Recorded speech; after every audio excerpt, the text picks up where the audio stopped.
Many people are spooked by this notion of expropriation without compensation, landowners, farmers, and they are concerned that they will be pushed off the land. How do you explain to them what is likely to happen under EFF rule? Their farming continues, is going to be protected, that is food security, but they are not the owners of the land. There are a lot of farms. You just have a huge farm called a game farm. There's no game in it. Not even a smallest impala in that so-called game farm. And next to it, there are communities that are living in a congested environment. Why shouldn't we expropriate that land for public purpose and for public use? Well, we worked with the ANC now on this motion, and they chickened out last minute, where they said we can expropriate a rotten land without a compensation. What are we going to do with the rotten land? So let's get to the manifesto, Yes. 2024 and your 7 key pillars. And so let's run through them. Top of the list, as it was in the previous manifesto, is of course the land question. Expropriation of South Africa's land without compensation for equal redistribution. Let's talk to that. How will the EFF do this? We have to amend the constitution, which we attempted to do, and we were successful in doing it because the ANC voted with us for the amendment of the constitution, and then we've had to have public consultations and public submissions, and majority of the submissions which were sent to Parliament indicated very clear that the constitution must be amended to allow the state to be a custodian of the land. And when the state is the custodian of the land, it doesn't mean you lose your house. It doesn't mean you lose your factory. It just says whatever development you are going to make there, the state has to approve of such. And if you have no use of that land, the state can repurpose it and give it to people who can use it. So, as you say, many people are spooked by this notion of expropriation without compensation, most notably landowners, farmers, and they are concerned that they will be pushed off the land.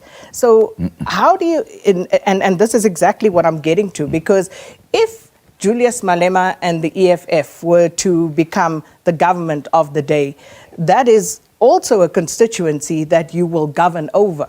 So how do you explain to them what is likely to happen under EFF rule? Their farming continues, is going to be protected, that is food security, but they are not the owners of the land who are just going to wake up in the morning and remove people's graves and evict workers and violate workers as they wish. And there are a lot of farms, Sakina, let's go to Waterberg, for instance. You just have a huge farm called a game farm. There's no game in it. Not even a smallest impala in that so-called game farm. And next to it, there are communities that are living in a congested environment. Why shouldn't we expropriate that land for public purpose and for public use and interest? Because we can benefit as many people as we want. Not all what you call farmers are really farming in those farms. And there are a lot of our own people who can farm, but they don't have the means to buy the land. Because in South Africa, in terms of the current arrangement, you have to have money to buy the land. So the willing buyer and the willing seller. You might be a willing buyer with the money, but what if there is no willing seller? And the willing seller is left to stay overseas. In my ward in Sishi, where I come from, we took the land, a piece of land, huge piece of land. We now are housing more than 3,000 families. When we went into that land, the family had abandoned that land and they were staying overseas. When we went in, they came back. We told them, we have abandoned this place. And they agreed with us. And they said, you can't take the whole farm, take half of it. Many white Afrikaner farmers are more than willing to share the land. So speaking of, the land question does not only pertain to farming and agriculture. What about urbanites, and speaking to, depending on where you're reading, the 14% land that's owned by the state, according to the land audit that was done by the state. So if you came into government in July, there's 14% before you even, start talking expropriation. What will the EFF do with that 14% of land in state-owned hands? That 14% will be allocated to our people, because the state just owns the land and have got no purpose with it. Let the people be told, where is this piece of land and what can be used for? I mean, we must make land available for industrialization. We must make land available for residential. We must make land available for place of worship, for schools, for clinics, and all of that. So we cannot have a state owning 14% and still be a complainant that its people do not have land. We were supportive of Ekurhuleni when it was under Mzwandile Masina's program of saying the farms that are owned by the municipalities are going to be advertised and they should be allocated to the people of Ekurhuleni. That is the kind of approach we support. Has it happened? Well, he didn't do it. He doesn't have the capacity. That's why he was removed as the mayor. But if we do it, if we come in, we'll do it, because everything we say we'll do it, we always do it. We don't make empty promises. Well, in your little manifesto booklet, you do refer to Ekurhuleni because you do have representation in Ekurhuleni. So that very matter, why hasn't that been championed further? If Masina couldn't do it, why hasn't it been done now that you actually are in more powerful positions in the metro? Well, we are not the majority. You remember that we have ANC, we've got all types of political parties. So for you to make any move, you have to have the support of those particular parties. We want to insource the workers, we want to take the land, give it to our people. ANC blocks all of that. ANC blocks insourcing of cleaners, of security guards, because they use their majority to suppress the ideas they do not agree with.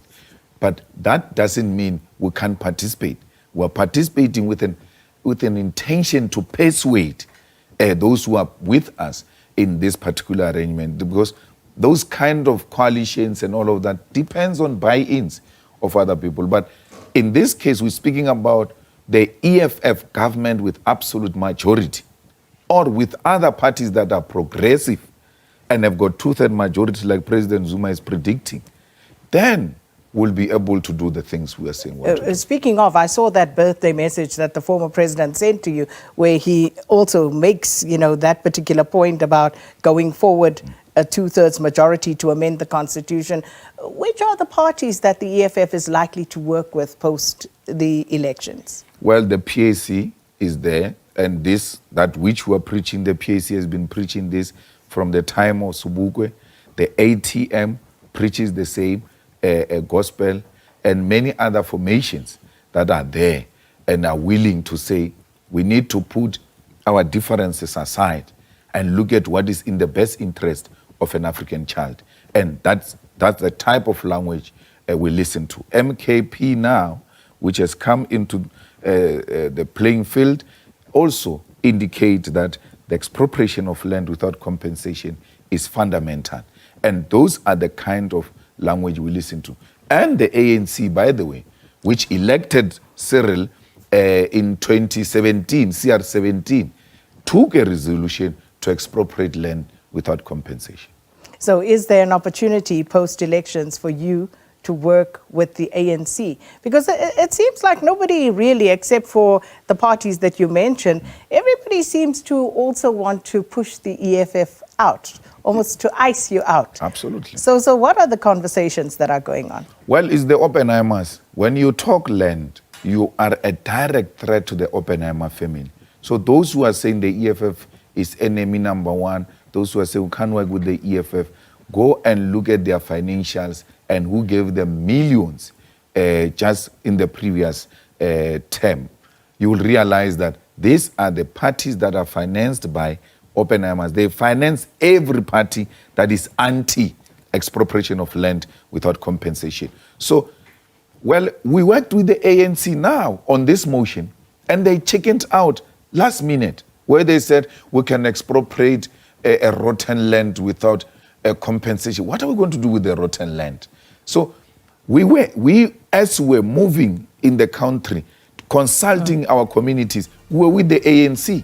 All right. When we met the leadership of the ANC, they agreed when we were negotiating for 2016 coalitions, they had actually conceded to that demand, because they said, effectively, that's who we are.